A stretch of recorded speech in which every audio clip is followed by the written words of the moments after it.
I love TV. I also love sci-fi, and I love books, and I love some video games. I love a lot of different things, but the one thing that I've been trying to hide on this channel is how much I love them. Let us look at some of the examples in which I have no chill. I was watching the season 1 finale of The West Wing, and I screamed so loudly that my mom came like running from another part of the house to make sure that I was okay. Like, she thought something was wrong. It was very wrong. The president was dead. He wasn't dead, but like, he could have been. On my first watch through of Firefly, every single time the opening credit sequence played, I galloped around my apartment screaming, "Space Western!" I was very excited.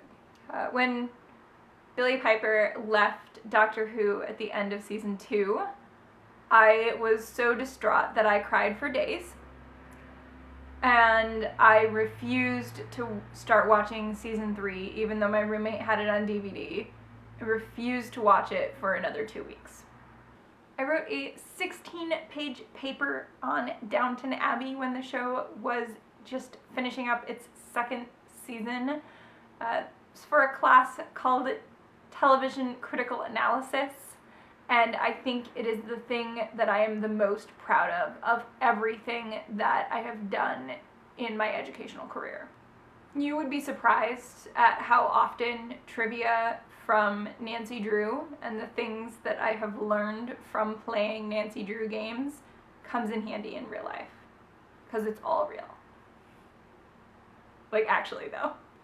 My sister takes credit for my extensive Seinfeld knowledge, but you would really be surprised at how many just normal, everyday things are actually Seinfeld references, and it's just nice to know, I think.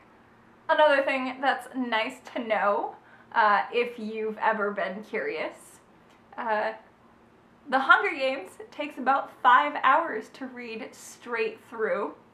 Pro tip: start before midnight.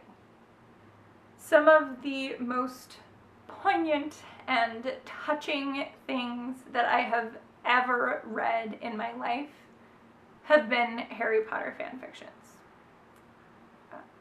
I can still recite entire scenes from the second Pirates of the Caribbean movie, which I think I saw 5 times in theaters. A few weeks ago, I made a timeline of all the major character and mythology events of the X-Files and when they took place over the course of the show's 9 seasons, just so that I have it for reference. I also want to be really clear that I'm not saying any of these things to try and quote-unquote prove my nerd cred. If I was going to make a video proving my nerd cred, it would be much longer and it would include a works cited page. What I am trying to do is give you guys a bit more of a context for some of the stuff that I say and some of the videos that I have made in the past and others that I am planning to make in the future. If you guys want to share some of your nerdiest moments in which you had no chill whatsoever, I encourage you to do so in the comments below. Give this video a thumbs up if you liked it and if you want to see more videos along these lines, which I'm probably planning on doing anyway, but I would love your support in that as well. Yeah.